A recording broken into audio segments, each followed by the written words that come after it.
Hello everyone, Ron and David here coming to you from our website astrologynewsreport.com. Now we look at the upcoming planetary patterns and predictions.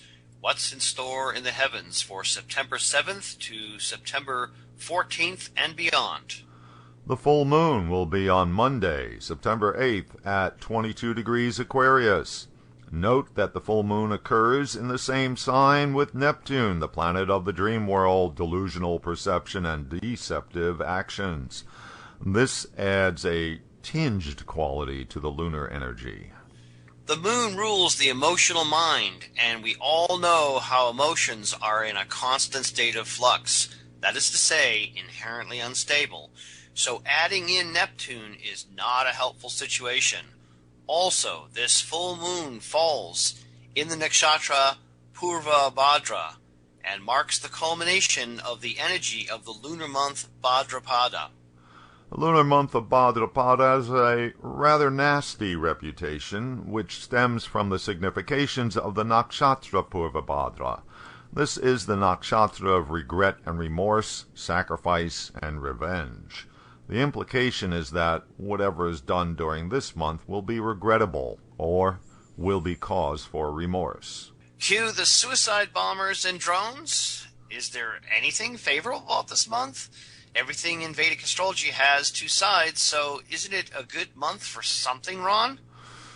Well, the original meaning was that by going through difficulties, you could obtain a boon from the gods. So, if you sincerely take on difficulties, keep your nose clean, and fulfill your duty, there could be a payoff in the future. The interesting thing about this heavy-duty nakshatra is it is often prominent in the astrological charts of extreme sinners as well as powerful saints. Venus and Neptune have been in mutual aspect ever since Venus entered Leo on August 31st. Venus will be exactly opposite Neptune on Wednesday, September 10th. The planet of negotiations and compromise came under the influence of the planet of fantasy, delusion, and deception as soon as it entered Leo at the end of August. This week, the energy is at its peak.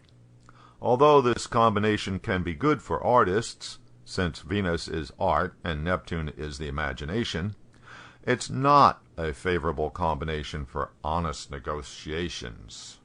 Case in point, Putin versus Western leaders on the Ukraine situation. Nobody is being straight about this, yet everyone says they are. Venus doesn't do so well in fire signs like Leo. Fire signs are inherently self-centered and therefore bring out the negative qualities of Venus, like vanity, jealousy, self-indulgence. Add in the influence of Neptune and you have a case for doubt, suspicion, disappointment. It doesn't look very promising for Venus's significations. Meanwhile, Mercury will be exactly opposite Uranus on Saturday, September 13th. Or actually Friday night. The planet of data, communications, ideas, and reasons came under the influence of the planet of sudden events when it entered Virgo on August 29th. Mercury is strong in its own sign, Virgo, but is simultaneously being tweaked by Uranus. The tweak factor becomes more pronounced as we get to the end of the week, and the mutual aspect becomes more exact.